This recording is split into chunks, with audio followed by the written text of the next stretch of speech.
Waalaikumsalam, berjumpa kembali bersama saya Wong Ganteng Sak Donya. Mohon untuk tidak menyebutkan nama dan identitas dalam percakapan ini karena percakapan ini saya naikkan dalam konten YouTube. Ini bagaimana Mbak Oke, siap.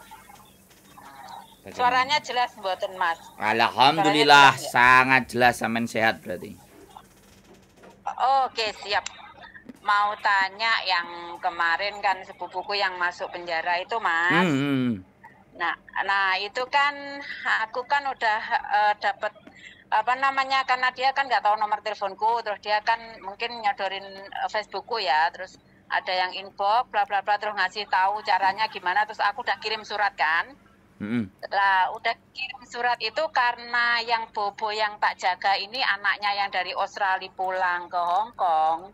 Jadinya kan aku nggak selalu standby pegang HP toh.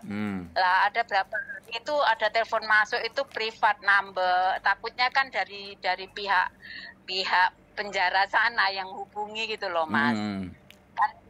Kan katanya kan kalau kita udah dihubungi baru kita nyebutin nama lah, nomor KTP lah, bla bla bla gitu kan, baru boleh ke sana gitu kan.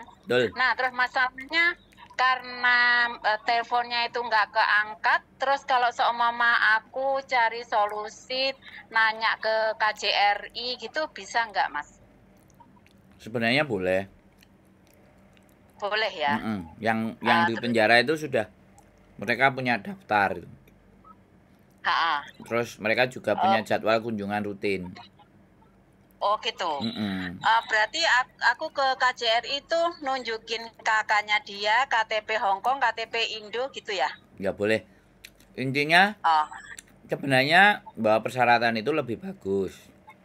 Kalau tapi nggak bawa persyaratan pun, semen bercerita PMI yang bernama gitu. ini saya punya hubungan keponakan lah BCD bla bla bla bla. Nah ini orang tuanya.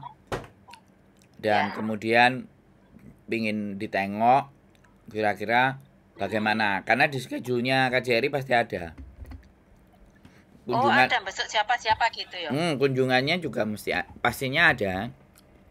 Dan kita bisa nanya. Makanya kalau mencari orang-orang yang hilang dan posisinya di penjara, daftarnya ada di KJRI.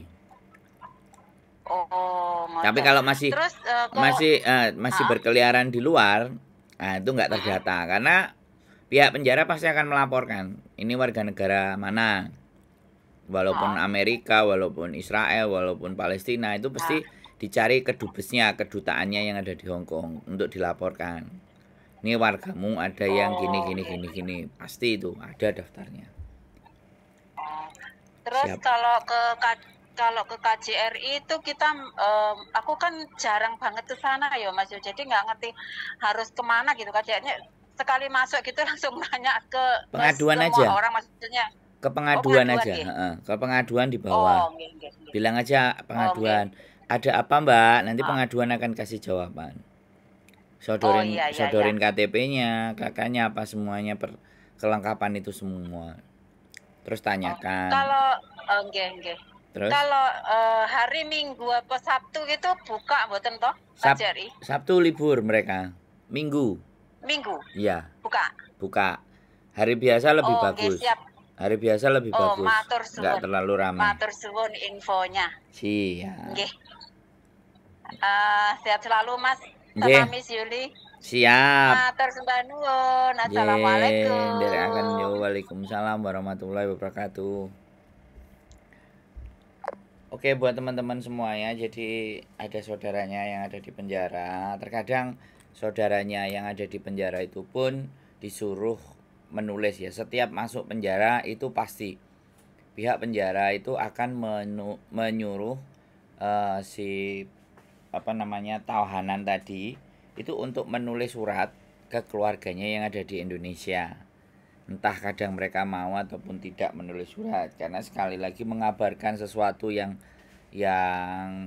bikin tidak baik itu kadang ada keluarga yang tidak siap atau anaknya tidak siap. Nah selanjutnya untuk yang kedua itu dia akan nulis siapa yang bisa dihubungi di Hong Kong, kemudian nomor HP-nya, nomor KTP-nya, dimintain data lengkap. Nah, setelah dimintain data lengkap, pihak penjara juga akan mengirimkan surat sih sebenarnya, nggak cuma telepon, tapi mengirim surat juga kepada pihak tersebut untuk ketika datang ke penjara, maka nama kita sudah terdaftar untuk menjenguk salah satu tahanan yang bernama ABCD bla bla bla bla. Dan biasanya itu memang ditentukan tanggalnya. Dia kirim surat, kemudian surat diterima, terus kita nanti berangkat bawa suratnya. Atau sebaliknya, ketika kita ingin mencari informasi, nah kita wajib lampirkan ya, kita ini sebagai siapanya dalam mencari informasi beliaunya, dianya, si para tahanan itu kita sebagai siapanya. Kalau kita jadi perwakilan keluarga ya kirimkan kakaknya, atau misalnya suaminya mencari atau menghubungi kita. Nah, tinggal dikasihkan kartu keluarga identitasnya bahwa kita ada hubungan dengan sang tahanan tadi. Nah, setelah itu nanti pasti akan diinfokan di tahanan di mana, nomornya berapa. Itu pasti, dan di KJRI selalu akan ada datanya.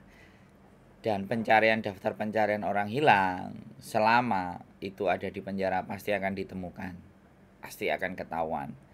Tapi kalau itu keluarnya ke Makau atau masih berkeliaran di Hong Kong dan memang dia sengaja menghilang, tidak ingin dicari siapapun, nomornya diganti, nah itu yang sulit dihubungi. Jadi seperti itu. Oke, gitu aja. Terima kasih. Ini akan kita lanjutkan untuk telepon berikutnya. Oke.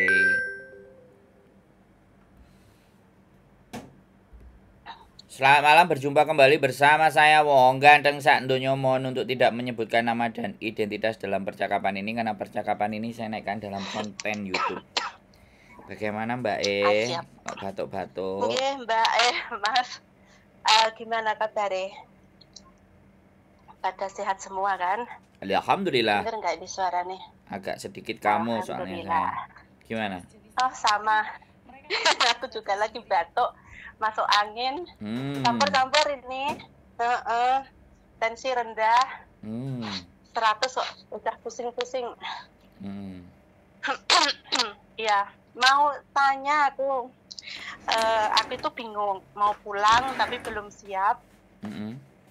Ingin cuti aja tapi kok sulit gitu loh, nggak bisa kayaknya menurut majikan. Yang bermasalah itu majikanku sih, nggak dikasih, ya bukannya nggak dikasih cuti, masalahnya Mbak itu nggak ada yang jaga gitu loh.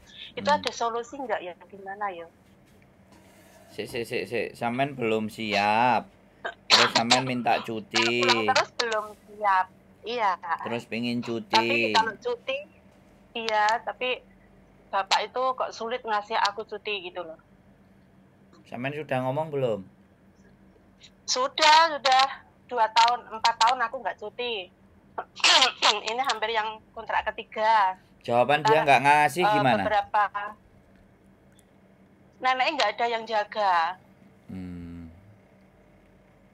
Dia ngomongnya gini, kalau kamu ingin kerja nggak apa-apa, kamu di sini terus. Tapi kalau kamu ingin pulang, aku nggak bisa nunggu soalnya mamaku nggak ada yang jaga gitu.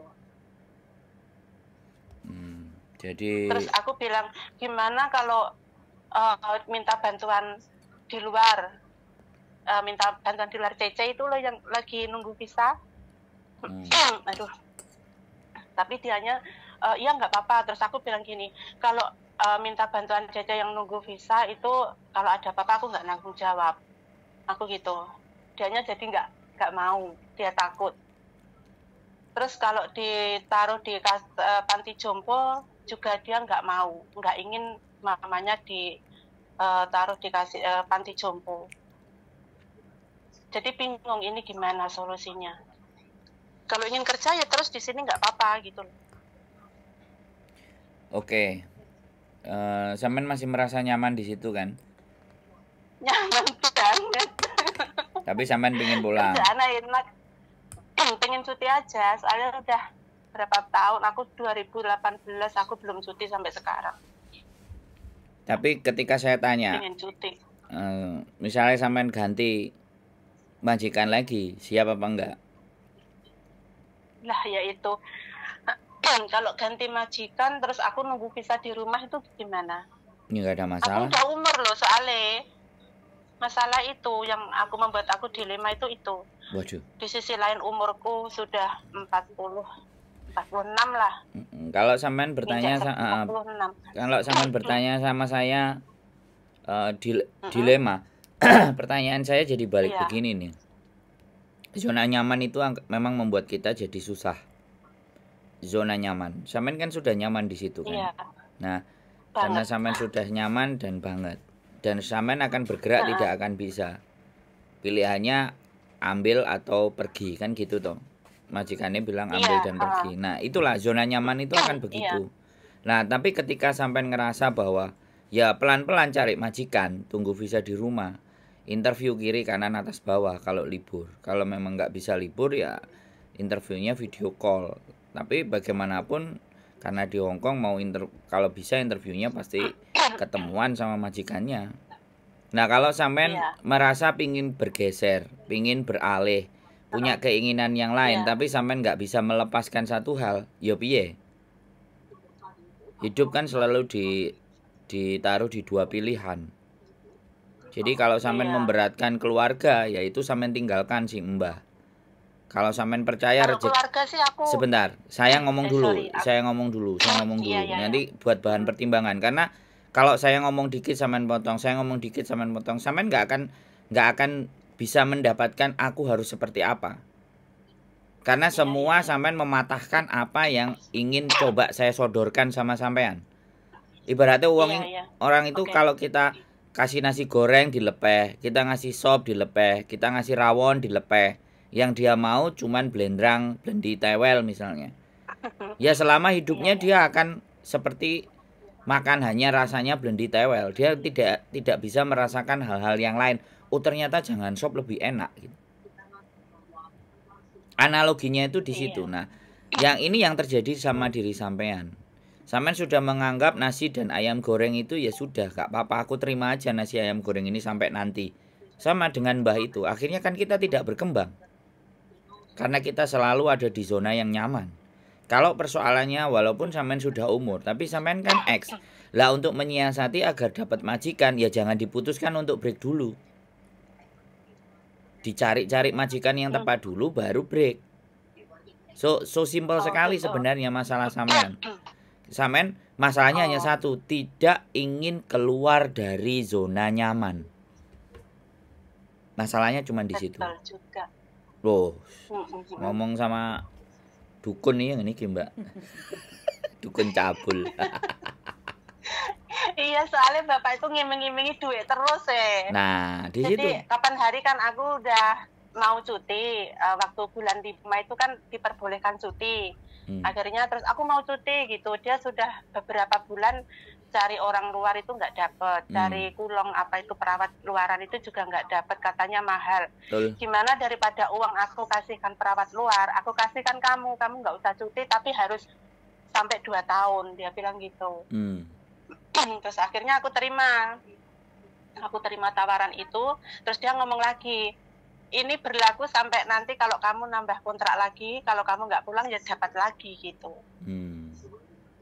Oke. Iya. Ya itu singone Hong Kong memang begitu Mbak. Orang semua kepir sama singone. Loh enggak. Saya tanya sekarang, kalau sampean pulang ke rumah, sebenarnya yang sampean mau pulang itu siapa? Yang sampean mau pengen lihat itu siapa? Ya itu soalnya memang keluarga aku keluarga berantakan ya, udah berantakan, anak juga enggak satu tempat. Jadi aku bingung kalau pulang cuma waktu sebentar, paling enggak 1 bulan itu aku gimana baginya, mau jalan ke sana, anak sini gimana? Kalau aku kumpulin juga banyak uang gitu loh. Makanya ya bisa sih, tapi anakku yang satu kan masih sekolah. Kalau yang 2 itu udah keluarga. Jadi enak aja, cuma lama memang nggak ketemu mereka gitu loh. Oke, kan sekarang ganti dibalik. Kalau yang sekolah sama yang kerja 2 disuruh berangkat ke Hong Kong, cukup nggak duitnya untuk biayain mereka? Maksudnya aku bukan ke Hong Kong, di lain tempat mana ya, di Lampung gitu loh. Lampung, iya, Jawa gitu loh, oke. Maksud saya dibawa ke sini gitu loh. 3 orang. Kan anaknya 3 toh. Aduh. Iya. Cukup nggak? Bawa ke sini sampai berapa nanti? Loh, ya kan nek tombo ambek kangen ambek anake. Kalau sampean iya, lebih tapi nggak ngerti sampai berapa, 20.000. Sebentar. Itu semua bisa dihitung. Sekarang kan sampean nggak ingin kehilangan di mbah, ya. Tapi sampean pingin ketemu ambek anak-anaknya sampean kan kayak gitu tuh. Nah, saya mencoba menawarkan solusi. Gitu loh. Kalau sama saya selalu akan coba saya hidangkan solusi-solusi. Tinggal yang maunya sampean apa enggak? Mau apa enggak solusinya itu gitu loh, Mbak. Bisa dipahami nggak? Oh gitu. Loh ya bener nggak? Kalau nggak pulang berarti anaknya dibawa ke sini liburan. Nah, kalau kayak gitu bagaimana menurut sampean? Kan kayak gitu, ganti dibalik no. Kan yang ingin sampean temuin kan anaknya toh, bener nggak? Anak, iya. Nah ya sudah. Sudah nginepin di hotel 3 hari atau 4 hari. Iya. Yang deket rumahnya Mbak E situ. Selesai. Atau pesamen ngomong baik di situ atau minta izin sama majikannya sampean anakku oleh nggak nang kene. Kan kayak gitu. Kalau dia memang baik. Kalau dia nggak mau ya sudah nginep di hotel. Ya ketemu anaknya. Iya. Kan seperti itu. Nah, saya selalu punya ide untuk ngasih solusi. Tapi persoalannya sampeannya bisa menerima ide atau enggak? Gambarannya. Ya mungkin ide pertama itu yang diambil. Harus berani keluar dari sini, terus mencari yang baru. Tunggu visa di rumah ada waktu agak lama biar ketemu semuanya gitu loh. Waktunya itu longgar gitu loh. Kalau cuma pulang sebulan itu aduh capek banget kesana kesini. Nah ya hidup kan memang selalu harus dalam pilihan. Makanya sebelum mengambil keputusan cari majikan dulu. Tapi simple. Kalau nunggu visa di rumah itu nunggu berapa lama ya? Ya 2 bulan, Mbak. 2 bulan ya? Iya, sampean rekote baik ya. 2 bulan ya wis. Ya insyaallah baik balik. Lah. Insyaallah baik-baik semua insyaallah. Nah, 3 bulan. Kalau sampean yakin karo Gusti Allah masih ingin memberikan rezeki buat sampean di Hong Kong, terus sampean yakin bahwa ini keluargaku, aku kepingin, aku kangen sama mereka, ya sudah. Gambar singonya sementara waktu jangan dilihat dulu. Kalau dilihat terus gambar singonya kitanya lang di kerawuk karo singone. Iya. Uang itu begitu. Juga aku kadang mikir hidup kok gini ya, kalau di rumah ada masalah di sini baik. Iya. Menurut penilaianku loh, soalnya aku merasakan aku sendiri bukan orang lain. Pinter. Dari pengalaman aku sendiri. Pinter. Tapi kalau aku di sini tuh pas baik. Sengsara, majikan jahat, tapi di rumah baik-baik saja. Pokoknya gitu sih, nggak ada pilihan yang benar. Yang pas, belum ada yang pas gitu. Nah, benar. Itu benar sekali. Di sini enak loh aku kerja nih, termasuk enak banget sih. Makanya ini tinggal ibaratnya gini. Orang menanam itu tinggal ambil metik buahnya gitu loh. Oke, gini. Kerja nggak begitu, ya sengsara sih, tapi bisa menghandle aku gitu loh. Majikan juga udah percaya gitu loh. Makanya kalau udah seperti itu jaga hubungan baik. Iya, ya makanya itu dianya ngomong gini, kamu boleh cuti, tapi ya nggak bisa nunggu lama aku. Kamu mungkin nggak bisa kembali gitu. Jaga hubungan baik, aku mau cuti nggak apa-apa, kamu cari orang ngejeng CC tak tungguin, CC-nya dapet, aku tak pulang. Nanti kalau dia 2 bulan sebulan nggak cocok sama CC-nya, mesti nelpon sampean. Aku udah ngomong gitu. Terus? Udah ngomong gitu, tapi dia cuma senyum aja. Oh ya sudah, nggak apa-apa. Nggak jawab. Iya, nggak apa-apa. Senyum aja, senyumnya itu kan tanda tanya, senyum iya. Enggak, senyumnya pasti iya. Tenang aja. Tenang aja. Kalau sampean yakin bisa mengendalikan mbahnya, tenang aja. Iya, mengendalikan, soalnya mbah itu seperti bayi kecil gitu loh, nggak bisa apa-apa. Nenekku kena kanker. Iya. Kalau dia juga nggak makan, nggak apa. Kalau sampean pikir sing tanda tangan anaknya apa mbak? Anaknya, mbak udah nggak bisa apa-apa, nggak ngerti apa-apa mbak. Pokoknya yang ngerti cuma nama aku aja, manggil rawat, manggil apa itu juga panggil nama aku. Nek ngono wis yakin. Yang diingat dia cuma aku. Yakin aja. Nanti kalau dia ngejeng sampean pulang 2 bulan nih. Mesti celuk-celuk jenenge sampean. Ambil lagi. Tapi ya soalnya kurang beberapa bulan lagi lah aku finish, makanya nyari kayak nggak apa-apa Mbak, nggak ada masalah. Jadi sekali lagi nyari solusi.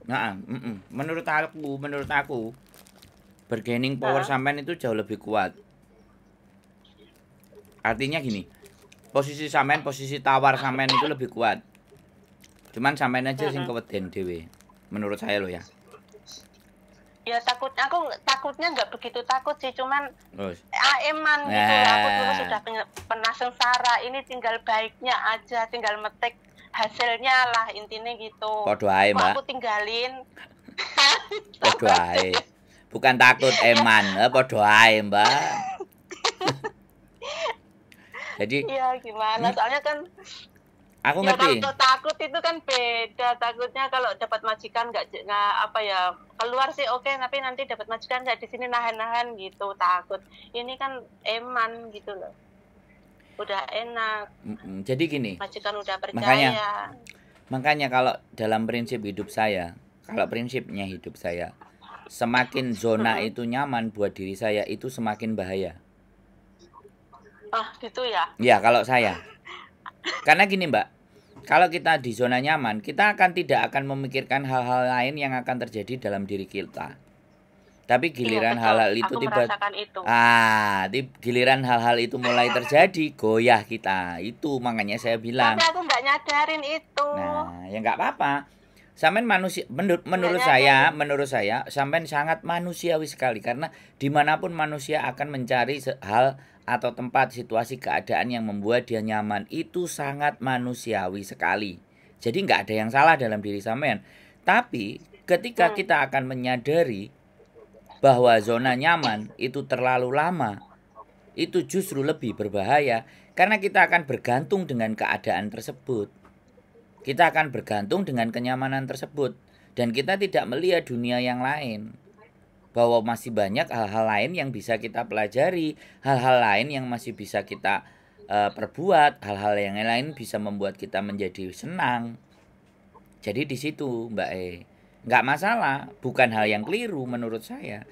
Tapi kita harus semakin menyadari posisi, keadaan, situasi, kondisi. Jadi Gusti Allah, sekali lagi, Gusti Allah itu memberikan dunia seisinya ini untuk manusia itu menjadi pemimpinnya. Jadi kalau manusia menjadi pemimpinnya kan seharusnya manusianya yang ngatur tuh. Yang ngatur situasinya, yang ngatur, yang mengendalikan keadaannya, bukan manusianya yang diatur dengan situasi dan keadaan. Bisa dipahami nggak? Dari kalimat saya ini sampean bisa memahami nggak? Agak tak ajak memikir lebih dalam dikit gitu. Jadi seperti itu Mbak. Jadi yang menentukan itu sampean, bukan sampean ditentukan dengan keadaan. Nah, kalau orang sudah ketergantungan terhadap situasi dan keadaan, yang terjadi hidup itu ya wis berjalan seperti biasa. Tidak ada challenge. Padahal aku punya rencana, mungkin ya 2 tahun lagi, 1 kontrakan lagi lah, ingin pulang gitu. Kalau bisa pulang terus gitu. Ya wis gak apa-apa. Sudah ada rencana itu. Tapi kok gimana, nanti siap enggak mau pulang? Kok soalnya kalau ini ngomong di rumah ya, ngomong masalah pribadi, kalau majikan ya itu masalahku. Siap. Ya, kalau masalah pribadi itu memang sulit banget untuk aku mau pulang, soalnya gimana, aku tuh anak tunggal. Katanya punya saudara tiri, tapi enggak baik-baik saja sama aku dari kecil. Nggak rukun lah gitu intinya, seperti musuh bisa dibilang kayak gitu. Tapi aku yang dimusuhin, iya. Terus aku sudah nggak, bapak ibuku udah cerai dari aku bayi. Aku juga nggak sama mereka, aku sama nenekku. Terus nenek juga sudah berpulang. Aku sendirian sama anakku, suamiku dibawa apa itu, janda. Suamiku terbawa janda kinclong. Nah, lanjut. Iya, suamiku sudah dibawa janda yang di rumah. Terus aku itu mau pulang, mau ngapain, mau usaha, aku juga udah di Hong Kong tuh udah lama sih sebenarnya aku. Jadi kalau mau usaha di rumah apa itu belum pernah mencoba sama sekali. Kerja di rumah pun aku juga belum pernah mencoba sama sekali. Sekali kerja aku langsung masuk Hong Kong sampai detik ini.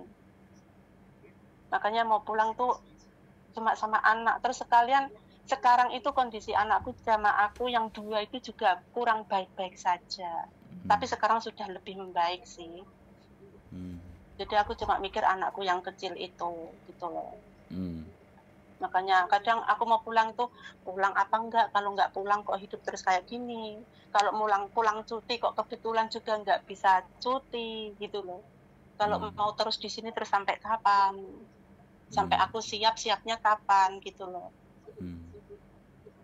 Aku sebenarnya siapnya bukan materi sih. Yang aku pikir nanti pulang aku usaha apa itu. Terus kedua nih aku pulang itu loh untuk anak-anak, tapi anakku masih kecil, yang 2 itu gimana ya, anak udah besar itu udah punya jalan sendiri pemikirannya. Kadang aku rasa tuh kayak kurang cocok, apa mungkin dari kecil aku sudah nggak sama mereka, aku tinggal kerja ini atau gimana. Jadi anaknya seperti itu aku juga nggak ngerti. Jadi ini sekarang aku sudah berdiri sendiri tanpa siapa-siapa. Jadi mau bingung, mau melangkah itu bingung gitu loh. Ya, kan ada saya, sampean bisa telepon saya kan? Ya iya sih, tapi kan di rumah ya kalau ada saudara sih nggak apa-apa. Aku nggak ada saudara gitu loh. Mungkin ada kakak, ada adik. Oke. Tak kasih solusi lagi mau nggak? Gitu. Tak kasih solusi lagi mau nggak? Nikah sama bapak saya. Bapak saya duda loh. Lah ini majikanku duda jejaka malah. Lah, ya kenapa nggak digasai loh? Enggak, dianya takut sama cewek. Ya bilangin aja. Takut. Enggak, bilangin aja sama dia. Ya, supaya aku lebih enak ya kan. Kamu boleh nikah sama aku kan. Aku biar dapat KTP, biar aku bisa jaga ibumu. Ya udah status KTP, nikahnya status KTP aja, nggak apa-apa. Lo ngomong itu nggak ada masalah, Mbak. Kan kamu belum ngerasain, perempuan dia yang enak. Takut loh sama cewek, bener-bener takut dia. Padahal sudah berapa lama aku kerja di sini, 5 tahun ya, kontrak kedua ketiga, hampir habis lah kontrak ketiga ini. Itu kalau sama-sama jaga neneknya ngangkat gitu, berdarah aku nggak kuat sendiri sih ngangkat, kadang bantu gitu, dia tuh bantu ngangkat bareng gitu, kesenggol tangan sedikit aja dia sudah seperti kena listrik gitu. Ya bagus no. Tangannya takut gitu loh. Iya bagus no, laki-laki begitu ya bagus, serang terus. Tapi yang pinter nyerangnya. Aku yang nggak berani. Akunya juga orangnya nggak agresif sih. Gini Mbak. Pokoknya kerja gitu kalau aku. Oke, saya paham. Nggak ada pemikiran ke situ. Tapi kalau sekarang ada pemikiran diarahkan ke situ kan akhirnya sampean punya harapan toh. Aduh, berat banget. Nih, sampean sendiri aja ngomongnya. Sampean ngomongnya berat. Loh itu challenge loh, itu tantangan loh. Nggak ada menurut saya semua apa yang diberikan oleh Gusti Allah ke di dalam diri sampean, di dalam hidupnya sampean. Itu semuanya harapan. Tapi sampean tinggal melihat ada nggak potensi harapan di situ. Gitu loh, Mbak. Kayaknya nggak ada. Ya, itu kan karena sampean sendiri. Gitu loh. Jadi karena sampean sendiri. Nah, sing sange sampean umurnya berapa? Joko tuae. 47. Ah, ya kan tipis bedanya. 47, 48 iya. Aku 45, 46. Lah, loh. Nggak ada masalah selama gini loh, orang Hong Kong itu ya. Oke, dipegang takut, apa semuanya takut. Ya sampean yang nyerang. Kalau dia takut. Sampean yang nyerang gitu loh. Aku nggak berani. Lealah. Cemen ini nggak berani. Gini. Bukan dalam artian nyerangnya itu hal yang nggak baik ya. Tapi intensitas melayani dianya juga sampean lebih, misalnya nyiapin tehnya, atau kalau sudah biasa nyiapin teh ya nyiapin apa selimutnya, apa celana dalamnya atau kaos kakinya atau apa, biar dia itu bisa membaca wanita itu tulus ya ternyata gitu. Nggak banyak, nggak sedikit loh cerita majikan-majikan yang mau nikahin cecenya itu nggak sedikit loh Mbak. Tapi karena ketulusan hati, jadi sampean bukan genitnya itu genit bedo sing dalam hal yang negatif, enggak. Kaos kakinya dia, kaos kotangnya dia, sempak. Semuanya kebutuhannya dia itu sampean memahami dan mengerti. Lama-lama kan dia terus mikir. Misalnya jenenge sampean Markona. Markona, kok kamu baik sama aku, sama mamaku. Ya baiklah gitu loh. Mau kamu bisa memberikan aku rezeki, memberikan aku uang untuk didik anakku, untuk nyekolahin anakku, untuk bikin di Indonesia, gimana nggak baik? Kalau aku nggak baik kan kamu nggak kasih itu semua, gitu. Lama-lama kalau pertanyaannya sudah menjurus ke situ, dia sebenarnya sudah kena di hatinya. Tinggal sampai aja membaca, oh kena perangkap iki, oke tambahin meneh. Ya, kalau perhatian sih aku lihat dia tuh nggak ada perhatian, sama aja sih. Kalau makan kan kita cuma berdua gitu makan bareng pas dia libur. Itu ya diambilin makan. Aku diambilin gitu loh terkadang. Kadang aku masih ngapain gitu diambilin atau minum. Kalau beli makanan minuman cuma satu dikasihkan aku. Nah, lo wes, iku wes perhatiannya ada. Lah, aduh wis, Mbak. Aduh, sampean gak moco. Ya aku enggak pikiran sampai ke sana. Ya, perasaan sampean enggak peka. Nah, itu ya, udah tapi mulai. Dia enggak gini gitu, cuma itu aja. Heeh, sampean jajal nak kok singsang. Apa kowe kok gak kepingin nikah gitu loh. Bukannya orang hidup itu menikah enak, tanyain muisi ya sepurane nek aku takon ngono lho. Wis mulai mancing ya, kalimatnya. Kapan hari ada saudaranya tanya dia, kamu nggak nikah gitu. Kapan aku nikah, kapan pacaran, nggak ada waktu keluar. Aku jagain mamaku gitu. Kalau aku nikah nanti gimana, mamaku nggak ada yang jaga gitu. Berarti kan saya ingin loh Mbak, laki-laki yang setia dan mencintai orang tuanya, apalagi orang tuanya itu perempuan, laki-laki itu setia Mbak. Ini kunci ya. Ini kunci. Iya. Dan dia akan membandingkan. Nah, kalau sampean sudah merawat orang yang dicintainya, apa enggak dia melihat ketulusannya sampean? Padahal orang luar itu juga sudah melihat sih. Soalnya kalau kita jalan bareng sama mamanya ke taman gitu pas dia libur bareng gitu, katanya dia itu pacarku atau disenengin bose gitu. Iya, makanya sampean banyak banget yang ngomong kayak gitu. Makanya sampean dandannya juga jangan terlalu kelihatan kayak cece-cece. Agak ya, aku kayak cece-cece dandane. Nah, sekarang ya, oke. Penampilanku ya Allah. Oke, sekali lagi sekarang kan ada harapan baru. Ini kalau sampean terima lo ya. Sampean boleh kok berdoa sama Gusti Allah kok. Kenapa enggak majikan Kiki mbok dadekno jodohku? Sampean ngomong kayak gitu boleh kok. Berdoa kan enggak ada masalah. Ini harapan baru. Jadi ben sampean enggak bingung. Meh mulai meh lapo lah. Ya udah itu harapan. Iya. Urusan ya itu pulang. Urusan nikahnya nanti telepon sama saya aja kelar. Saya udah 16 pasang udah nikah. Tinggal iya bener ya. Tenang aja, so simpel. Soalnya aku jadi malu, bener aku malu. Loh, sik Mbak, gini. Sebenarnya begini, gak perlu ada sesuatu yang malu. Sekarang kan sampean ngajak diskusi, ngajak ngomong sama aku kan. Nah, sampean bisa setelah saya telepon gak sampean dengerin, sampean buang jauh-jauh, bisa sampean renungkan kembali lagi setelah telepon kan juga boleh. Intinya tidak ada paksaan, tapi ketika ada kesempatan, ketika dunia ini bisa kita manfaatkan, kenapa tidak gitu loh. Iya kan? Nah, sampean boleh bertanya. Sampean boleh nanya sama Singsang.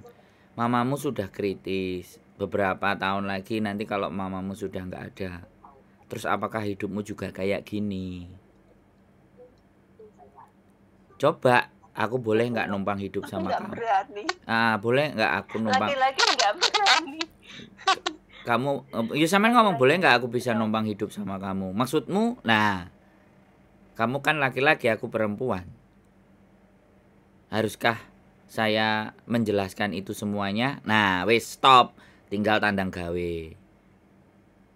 Kalimatnya dimasukkan dikit pelan-pelan. Lama-lama dia berpikir, Markona, Kiven nambah aku ayo. Lah, ayo kan kayak gitu. Mungkin gini. Bukan, mungkin sampean karena jadi bisa ketawa. Mungkin ya harus dong. Sama Sandro itu bisa mangkel, bisa marah, ya bisa ketawa juga loh. Nek pinter ya bisa ketawa. Saya sepaneng terus, mangga mikir gimana cuti. Masa aku harus meninggalkan ini yang enak gitu. Ngomong sama aku kok. Ngomong sama dukun yang ngene iki apa meneh dukun cabul. Jadi kayak gitu Mbak, ya sekali lagi saya bilang harapan di depan itu akan banyak, tapi terkadang orang itu tidak mau melihatnya, ya tidak melihat kesempatan-kesempatan itu, tidak melihat anugerah-anugerah Gusti Allah yang ada di sekitarnya. Nah sekarang saya cuma ngasih tahu ke sampean, gak usah bingung dengan masa depan. Di depan mata sampean itu ada sesuatu yang juga bisa digarap gitu loh. Di Indonesia ya sampean boleh dengan anak itu disetting. Kalau aku ya planningku memang panjang buat teman-teman PMI Hong Kong. Teman-teman PMI Hong Kong itu kan sudah susah di Hong Kong. Jangan sampai nanti ketika mendidik anaknya juga nggak jadi juga. Nah makanya aku berpikir bagaimana caranya anaknya bisa mengenyam pendidikan di Jepang dan mendapatkan visa kerja di Jepang. Namanya Tokutei Gino. Bagaimana caranya? Nah, yang bayar siapa? Emaknya. Nah, setelah bayar dan anaknya bisa dapat pekerjaan di sana, setidaknya emaknya kan bisa pulang. Deleh hawa. Jadi, hartanya itu kan ada di SMA. Anaknya. Loh, nggak ada masalah justru dari SMA itu.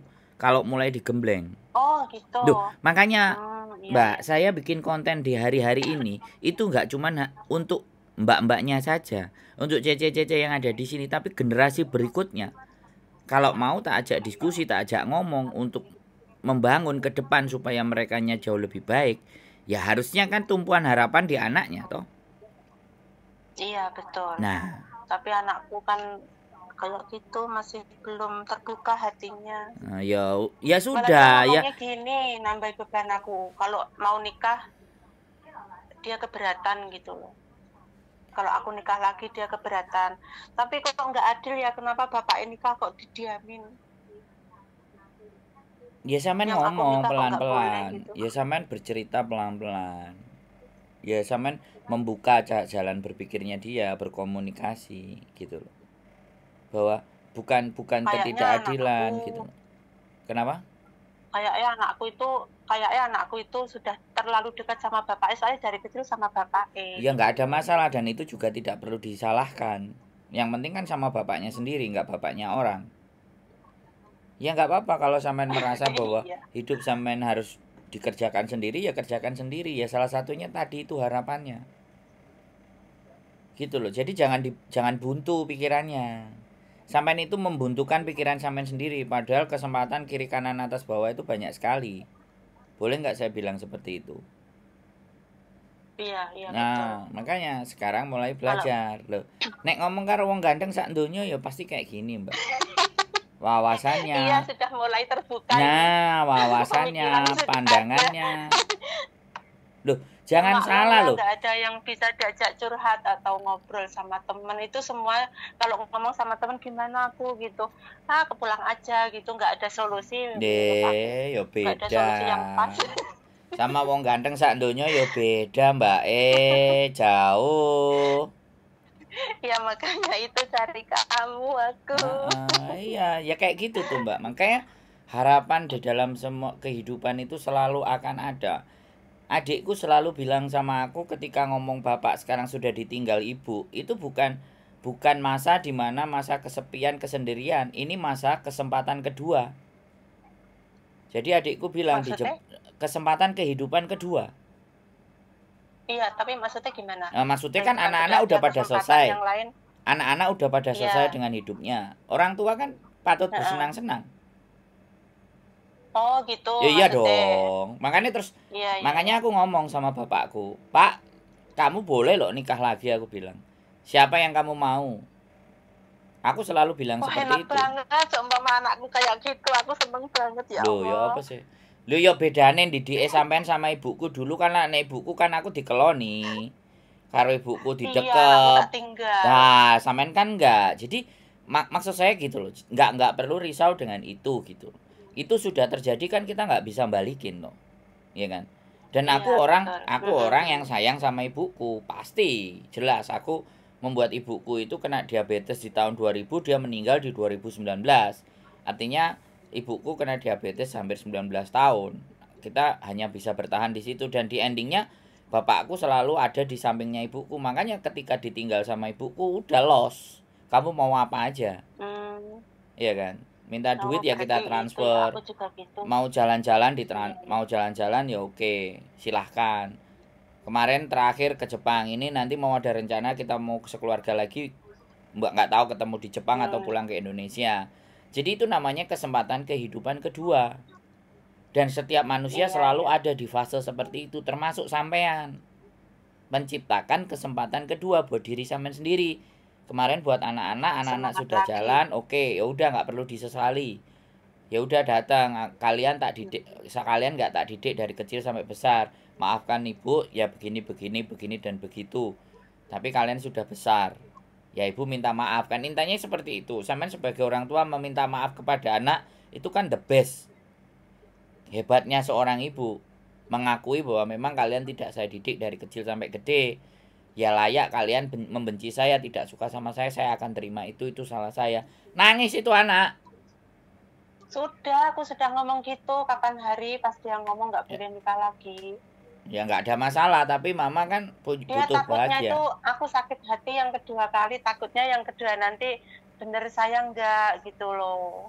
Dia cuma takut. Ya ketakutannya itu kan karena bener-bener sama sampean enggak lah. Nenek majikan atau singsang ya baik. Buktinya singsang ae gerung ngrasakno pelayanane sampean. Wis ngrasakno ya sida mermelek tang teng tong trot. Ngono lho, Mbak. Ya Allah, bener-bener bisa ketawa aku. Loh, iya mesni no. Beberapa hari udah lama banget mikir terus gimana. Nek saya nggak bisa merubah cara pandang dan cara berpikir orang, tutup aja channelnya, Mbak. Iya sih.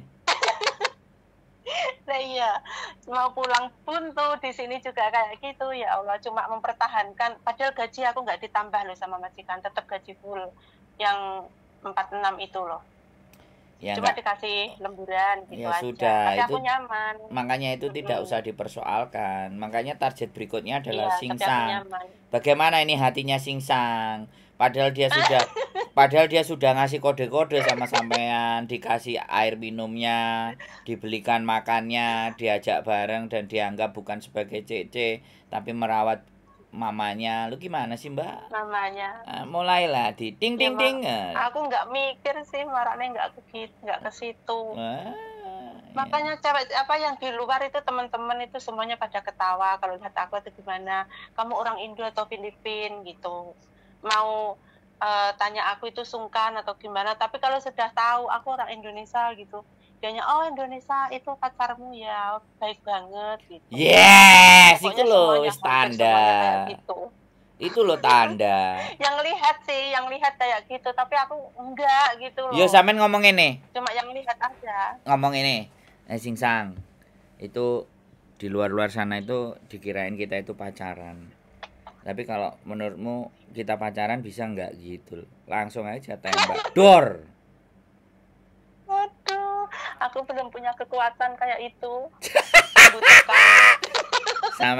Sampean harus banyak bergaul sama kami, orang-orang gila, biar sampean ketularan. Ben gak uripe serius. Mikir sepaneng tambah tuwek, Mbak. Iya. Wes. Aku udah nggak pernah libur, jarang sekali libur aku. Ya wes. Untuk apa libur di rumah? Nggak libur aja aku udah main HP sama nenek ngapain gitu, nggak kerja juga nggak apa-apa. Pokoknya waktu makan tinggal tanya makan apa gitu. Dia juga beli, nggak masak. Sekarang neneknya kan sudah lulus. Sekarang bagaimana singsangnya kelepek-kelepek sama sampean? Nah, wis. Ya itu belum. Itu minta resep kayaknya ya. Enggak, sampean berdoa aja sama Tuhan. Minta dekengan pusat. Iya. Dekengan atas. Iya, betul. Sampean berdoa terus. Gitu. Sampean bacain semua terus kalau dia memberikan kode dan isyarat, tangkap isyarat itu. Jangan apatis. Iya, jangan cuek, jangan nggak peduli. Mulailah nanti tangan, mulailah apa semuanya. Lama-lama hati itu kena kok. Nggak sulit. Saya doakan lah. Sampean amin. Ibadah sunnah semuanya apa? Temanku doakan kayak gitu. Kok ini dapat doa lagi ya Allah. Piye sih ya makanya nanti berdoa lagi sama Gusti Allah, suruh kasih petunjuk supaya singsang kelepek-kelepek. Aslinya singsang itu ngasih kode, sampai aja nggak sensitif. Saya tidak peka dengan kode-kodenya. Coba perhatikan aja. Biasanya dia nggak ngomong apa-apa, cuma gitu-gitu aja. Iya, ya. Biasa gitu loh. Oke, tapi kan dari yang bos itu kok beda. Tapi kan tindakan perilakunya itu kan bentuk kasih sayang semuanya, bentuk perhatiannya semuanya. Lah iya, ya sampean bales. Sampean bales kasih sayang dan perhatiannya. Kan namanya juga bisa jadi dia gak menikah karena trauma sama perempuan yang kayaknya dia nggak ada waktu pacaran, dia ngomong. Ya sudah, kalau sama aku kamu kan nggak usah pacaran gitu. Langsung kitven aja kan boleh gitu loh. Lagian kan aku juga di rumah, kamu bisa ngapa-ngapain kan bisa kita gitu loh. Hah? Gitu ya. Harus pinter. Kalau aku kan udah di rumah stay, kamu nggak usah bingung-bingung. Ngapa-ngapain kita di rumah juga bisa kan gitu. Iya, ngumpulin niat dulu ini. Iya, berdoa ya. Wes, kita aja ya. Iya. Oke, siap. Terima kasih. Semangat ya. Terima kasih banget, siap. Oke, sehat selalu. Bisa senyum, ketawa lebar. Siap. Ya, terima kasih. Tuh, bye-bye. Assalamualaikum. Bye-bye. Waalaikumsalam. Bojoku Rene. Rene bojoku. Piye? Luwih semangat dadi bojone bapake bojoku. ben maratuaku luwih happy. Kok bowe ngongakno urip. Ora usah bingung-bingung karo urip. Iya. Padha. Lho, cek koyo ngene lho. Cek kenclung ta? Lah iya.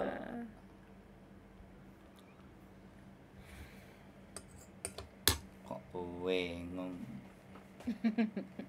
Ya, wes. Oke, siap? Siap. Closing loh. Oh. Mbak, gak usah bingung. Kalau ada peluang, gasak. Sat, wat, gak usah suwe-suwe. Oke? Saya tunggu di KUA Hongkong. Bye-bye.